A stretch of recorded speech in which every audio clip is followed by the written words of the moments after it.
এই জীবন যেন বহতা নদীর মতো, চলার পথে কত বাক মোহনা শত, আছে আরো দ্বন্দ্ব আলো আধারের, বেছে নিতে হবে তাই পথ আমাদের।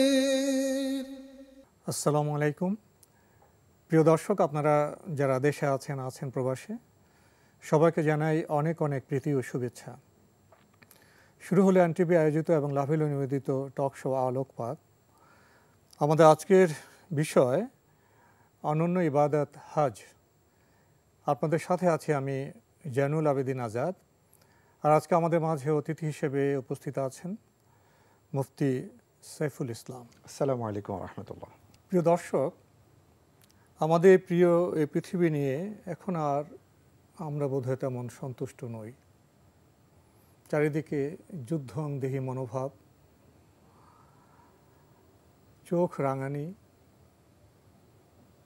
শান্তির কথা বলে আলোচনা হয়, কিন্তু শান্তি তো আর হয় না। আগ্রাসন, জবরদস্তি, চাতুর্য, জুলুম, এগুলো তো মানব সভ্যতার বিষয় হতে পারে না। এজন্য এখন বলা হয়ে থাকে বর্তমান সভ্যতার চোখে অনেক আলো, কিন্তু মনে আলো নেই। ধর্ম আমাদের আলোর কথা বলে। ধর্মবিধানের পরতে পরতে আলো ছড়িয়ে আছে, কারণ ধর্ম স্রষ্টার অবদান, ধর্ম স্রষ্টার বিষয়। প্রিয় নবীর জীবনের যে বিচিত্র সম্পর্ক সূত্র, সেখানে আমরা আলো খুঁজে পাই, কিন্তু আমাদের জীবনে আলো নেই কেন? আমাদের ইবাদতে প্রাণ নেই কেন? তাই সভ্যতার মতো প্রশ্ন জাগে, আমাদের ধর্মের আলো কি লুপ্ত হতে চলেছে? এমন প্রেক্ষাপটে আমরা আজ জানতে চাইব অনন্য ইবাদত হজ সম্পর্কে। শুরুতেই মুফতি সাইফুল ইসলাম, আপনার কাছে জানতে চাইব, হজ বলতেই একটি বিশেষ পরিবেশ আমাদের সামনে চলে আসে, সেই পরিবেশটা কেমন? অনেক ধন্যবাদ আপনাকে। অত্যন্ত চমৎকার একটি বিষয়ের অবতারণা আপনি করেছেন, এবং আজকের বিষয় হচ্ছে অনন্য ইবাদত হজ। আমি একটু আগে থেকে বলতে চাই যে আপনি একটু আগে বলছিলেন যে আমাদের আসলে আলো নেই, মনে আলো নেই। চোখে অনেক আলো, চোখে আলো আছে, মনে আলো নেই। অনেক ঝলকানি, কিন্তু মনে আলো নেই। জি, আসলে মনের আলোটাই হচ্ছে বড় আলো। আল্লাহ রব্বুল আলামিন আমাদের এই আলোহীন অবস্থায় আলোকপাত করার জন্য, আলোকময় করার জন্য, আমাদের জীবনটাকে আলোকময় করার জন্যই আমাদের উপর কিছু ইবাদতকে তিনি ফরজ করেছেন। এবং সেই ফরজিয়াতগুলো যদি আমরা বুঝে শুনে হৃদয়ঙ্গম করে পালন করতে পারি, তাহলে একজন মানুষ হবেন আলোকিত, এবং তিনি আলো ছড়াবেন, আলোর দ্যুতি ছড়াবেন সমাজে।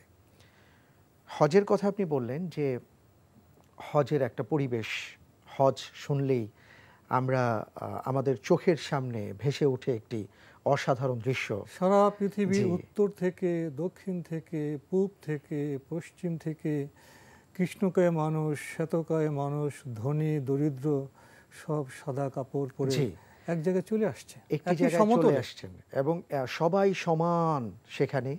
কেউ বড় নয়, কেউ ছোট নয়, সবাই আল্লাহর গোলাম হিসাবে এসছেন। এবং গোটা পৃথিবী থেকে আল্লাহ তাআলা যাদেরকে বাছাই করেছেন, যাদেরকে মনোনীত করেছেন, তারাই সেখানে যাওয়ার তৌফিক পাচ্ছেন। এবং সেখানে গিয়ে তারা তালবিয়া পাঠ করছেন। আমরা জানি যে গোটা পৃথিবীর যে প্রান্ত থেকেই যে আল্লাহর বান্দাই বাইতুল্লাহ শরীফে, বাইতুল্লাহর মুসাফির হয়ে তারা সেখানে যাচ্ছেন, একটি লফজ তারা বারবার, একটি স্লোগান তারা বারবার উচ্চারণ করছেন।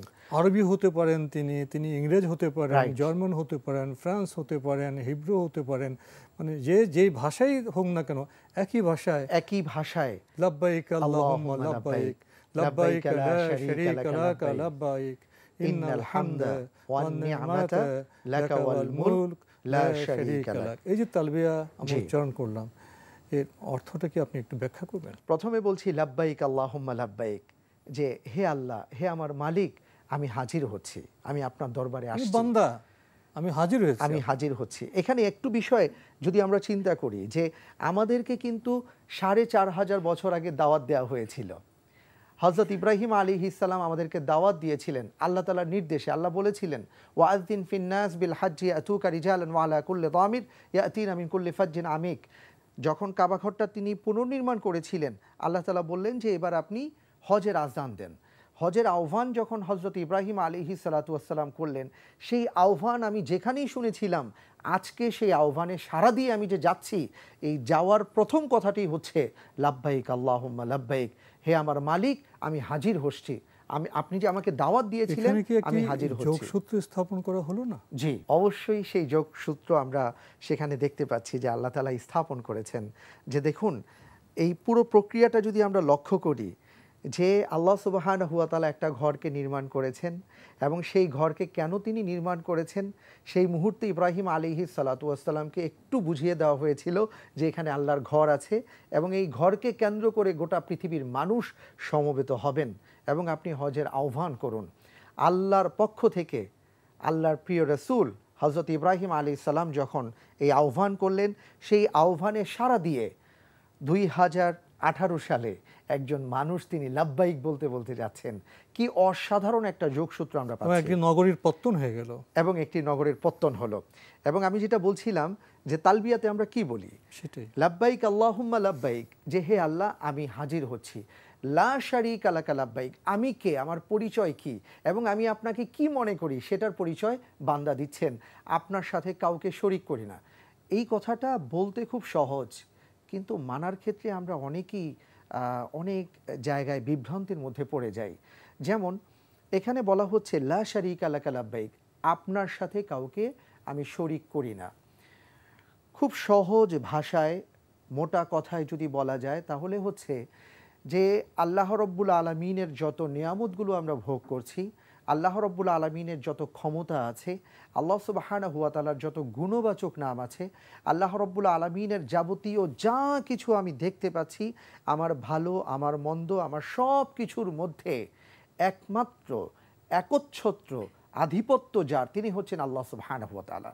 এর মাঝে যদি আমি অন্য কাউকে কোনোভাবে সামান্যতম অংশ হলেও যদি মনে করি যে এখানে তার যোগ্যতা বা এখানে তার অংশীদারিত্ব অথবা তার ক্ষমতা আছে, সেখানেই আমি শিরকের মধ্যে লিপ্ত হয়ে গেলাম, জুলুম করলাম। কিভাবে?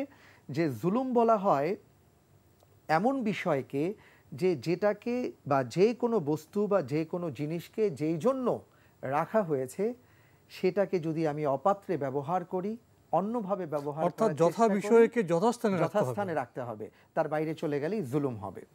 তো আমি এই কথাটা যখন বলবো লা শারীকা লাকা লাব্বাইক, এটা আমার মনে প্রাণে কাজে কর্মে এটার বাস্তবায়ন করতে হবে যে আল্লাহ, আমি আপনি ছাড়া অন্য কাউকে কোনো ক্ষেত্রে অংশীদার নিযুক্ত করি না বা করছি না। এরপরে যে কথাটি বলি, এটা কিন্তু খুব গুরুত্বপূর্ণ কথা, যে ইন্নাল হামদা, সমস্ত প্রশংসার যা কিছু আছে, যাবতীয় প্রশংসার যত উপায় উপকরণ যা কিছু হতে পারে, তার সব কিছু আপনার জন্য, তার সব কিছু আপনার জন্য। ওয়ান নিয়ামাতা, আমি তালবিয়ার মধ্যে বলছি ওয়ান নিয়ামাতা, যে সকল নাজ এবং নিয়ামত এটা আপনার পক্ষ থেকে আসে। যত ধরনের নিয়ামত আমরা ভোগ করছি, যত ধরনের আল্লাহর পক্ষ থেকে অনুগ্রহ আমরা প্রাপ্ত হচ্ছি, এই সব কিছু আল্লাহর পক্ষ থেকে। তারপরে লাকাওয়াল মুলক, এরপরে যে কথাটি বলছি আরো কঠিন একটি কথা, আরো ব্যাপক কথা এবং ব্যাপক একটি কথা, লাকাওয়াল মুলক, যে এই গোটা রাজত্ব সার্বভৌমত্ব এটা আপনার।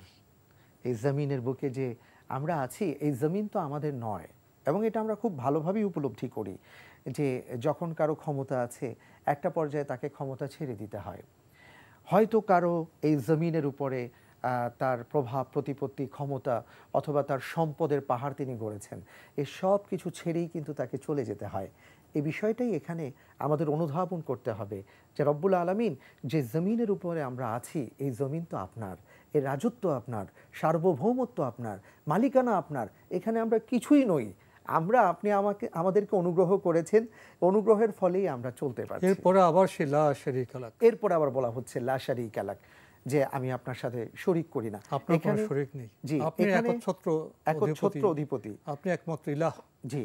এখানে আরেকটি গুরুত্বপূর্ণ বিষয় হচ্ছে যে যারা ইসলামিক স্কলার তারা বলেন যে দেখুন, লা শারীকা লাক বা শিরকের শব্দটা তালবিয়াতে 2 বার এসছে। দ্বিতীয়বার আসছে যে রাজত্বের পরে বলা হয়েছে যে এখানে কোনো শরিক নেই। তার মানে হচ্ছে যে সার্বভৌমত্ব, আইন, বিধান, ইসলামী অনুশাসন বা আমাদের জীবন চলার পথে আমাদের যা কিছু উপায় উপকরণ প্রয়োজন হয়, সেটা আমরা আল্লাহ রাব্বুল আলামিনের পক্ষ থেকে নির্দেশিত পথ এবং পন্থায় গ্রহণ করব, এটারই স্বীকৃতি একজন হাজী সাহেব কিন্তু দিচ্ছেন। হজ প্রসঙ্গে আরও এমন অনেকগুলো গুরুত্বপূর্ণ বিষয় চলে আসে, সেগুলি স্পর্শ না করলেই নয়। যেমন বাইতুল্লাহ শরীফ, তাওয়াফ, মাকাম ইব্রাহিম, একটু স্পর্শ করবেন? অনেক ধন্যবাদ। বাইতুল্লাহর কথা বলতে গেলেই আসলে যে কথাটা না বললেই নয়, যে আমরা সবাই জানি এবং একটা হৃদয়গ্রাহী ইতিহাস রয়েছে এই ক্ষেত্রে। হযরত ইব্রাহিম আলাইহিস সালাতু ওয়াস সালাম ৮৭ বছর আল্লাহর কাছে দোয়া করেছেন, রব্বি হাবলি মিনাস সলিহিন, রব্বুল আলামিন আমাকে একটি সুসন্তান দান করুন। আল্লাহ তাআলা ৮৭ বছর বয়সে হযরত ইব্রাহিম আলাইহিস সালামের এই দোয়া কবুল করলেন। ফাবাশশারনাহু বিগুলামিন হালিম, যে আমি তাকে সহনশীল পুত্রের সুসংবাদ প্রদান করলাম। তিনি আবেগ আপ্লুত হয়ে পড়লেন, আল্লাহ তাআলা তাকে ধন্য করলেন সুসন্তান দিয়ে। এরপরে আল্লাহ রব্বুল আলামিন হযরত ইব্রাহিম আলাইহিস সালাতু ওয়াস সালামের পরীক্ষা নিলেন এবং সেই সাথে পুরস্কৃত করবেন সেটা তিনি নিশ্চয়ই বিশ্বাস করেছিলেন। পরীক্ষাটা হচ্ছে আল্লাহ রব্বুল আলামিনের পক্ষ থেকে আদেশ হলো যে তুমি তোমার পরিবারকে আমি যেখানে বলবো সেখানে রেখে আসো। তাফসিরে কুরতুবির মধ্যে এসছে যে তিনি যখন উটের বাহনে চড়ে প্রিয়তমা স্ত্রী, কলিজার টুকরো সন্তান সহ যাচ্ছিলেন, যখন বিভিন্ন জনপদ তিনি অতিক্রম করছিলেন, তার মনের আকুলতা ছিল এটাই যে আল্লাহর পক্ষ থেকে হয়তো আদেশ আসবে এখানে থেমে যাও, কিন্তু না, যেতে যেতে যেতে যেতে একটা পর্যায়ে দেখলেন যেখানে মানুষ নেই, জন নেই, কোনো নির্জন একটি মরুভূমি, ধুধু মরুভূমি, বালু ছাড়া কিছুই দেখা যায় না, এমন একটি জায়গায় তার উট থেমে গেল এবং হযরত জিবরাইল আলাইহিস সালাতু ওয়াস সালাম বললেন, আপনাকে এখানেই থামতে হবে এবং আল্লাহর নির্দেশ হচ্ছে এখানেই আপনার পরিবারকে রেখে যেতে হবে।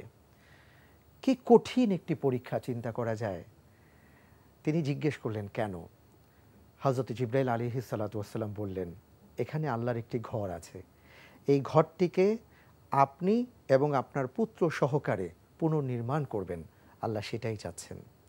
এই কথাটা আমরা পাচ্ছি পরবর্তী আয়াতের মধ্যে, সূরা ইব্রাহিমের মধ্যে আল্লাহ তাআলা উল্লেখ করেছেন। তাফসিরে এসছে তিনি যখন তার কলিজার টুকরো সন্তান আর স্ত্রীকে মাত্র 1 বস্তা খেজুর আর 1 মশক পানি রেখে যখন চলে আসছিলেন, তার স্ত্রী বারবার একটি প্রশ্ন করছিলেন যে আপনি যে আমাদেরকে এখানে রেখে যাচ্ছেন কেন? একটা পর্যায়ে তিনি বললেন, এটা কি আল্লাহর নির্দেশ? তিনি বললেন হ্যাঁ। কি ঈমান থাকলে, এটাই হলো গুরুত্বপূর্ণ, রাইট, এটা কি আল্লাহর নির্দেশ? এটা কি আল্লাহর নির্দেশ? হযরত ইব্রাহিম আলাইহিস সালাম বললেন হ্যাঁ। ঈমান কাকে বলে আমরা এটা এই বিষয়টি এখন দেখতে পাচ্ছি যে তার প্রিয়তমা স্ত্রী বললেন, যদি আল্লাহর নির্দেশ হয়, এমন একটি জায়গায় আমরা আছি যেখানে মানুষ নেই, জন নেই, মরুভূমি ছাড়া কিছুই নেই, কিন্তু আমার বিশ্বাস আল্লাহ আমাদেরকে হেফাজত করবেন। হযরত ইব্রাহিম আলাইহিস সালাম তাদেরকে সেখানে রেখে অনেক দূরে যখন চলে আসলেন, ছোট্ট পিপিলিকার মতন তাদেরকে দেখা যাচ্ছে। এবার তিনি আল্লাহর কাছে দোয়া করলেন, রব্বানা ইন্নী আসকানতু মিন যুররিয়াতি বিওয়াদিন গায়রি যি যারইন ইনদা বাইতিকাল মুহাররম। রব্বুল আলামিন, আমি আমার পরিবারকে এমন একটি জায়গায় রেখে এসেছি যেখানে কোনো মানুষ নেই, একটি তৃণলতা পর্যন্ত নেই, এভাবে তিনি বলেছেন। এটা কোনো জনপদ নয়, রাইট, গায়রি যি যারইন, যেখানে একটি তৃণলতা সবুজের দেখা পর্যন্ত আমি পাইনি, সেখানে রেখে আসছি। কেন?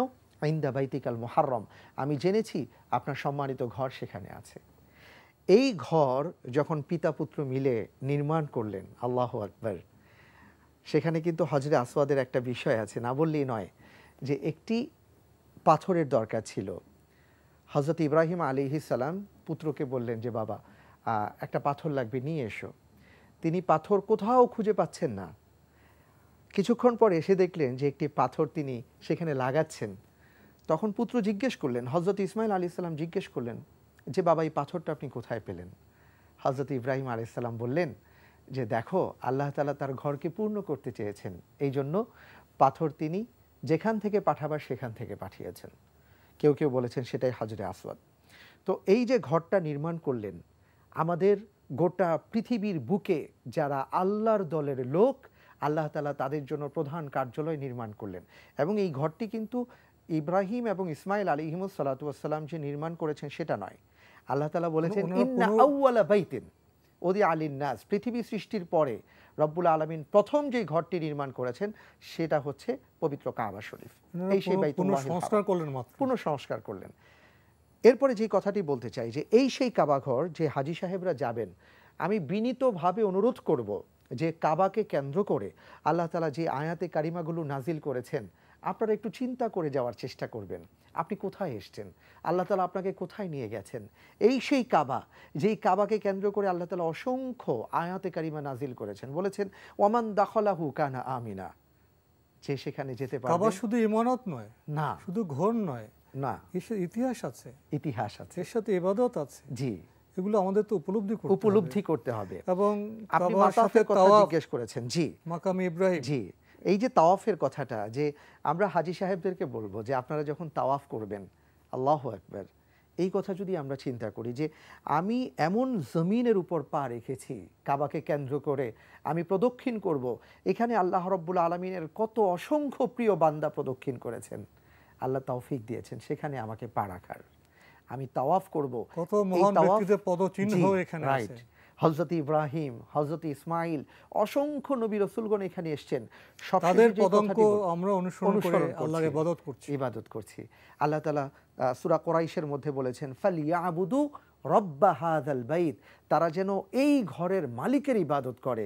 আমরা যদি চিন্তা করি যে আল্লাহ আমি সেই ঘরের মালিকের ইবাদত করছি এই ঘরকে সামনে রেখে, তখন কেমন লাগবে। এবং সেখানে আমি পা রাখছি যেখানে নবী মুহাম্মদুর রাসূলুল্লাহ সাল্লাল্লাহু আলাইহি ওয়াসাল্লাম তার পবিত্র পা যুগল রেখেছিলেন, তিনি প্রদক্ষিণ করেছিলেন।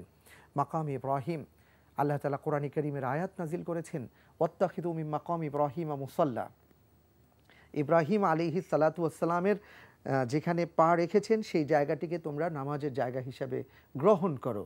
বিদায় হজে এই কারণে তো তাওয়াফ শেষে আমাদের সেখানে সালাত আদায় করার জি নির্দেশ আসছে, যে প্রতিটা তাওয়াফের পরেই কিন্তু 2 রাকাত সালাত পড়তে হয়। আল্লাহু আকবার, কত অনেক বিষয় রয়ে গেছে, সময় খুবই সংক্ষিপ্ত।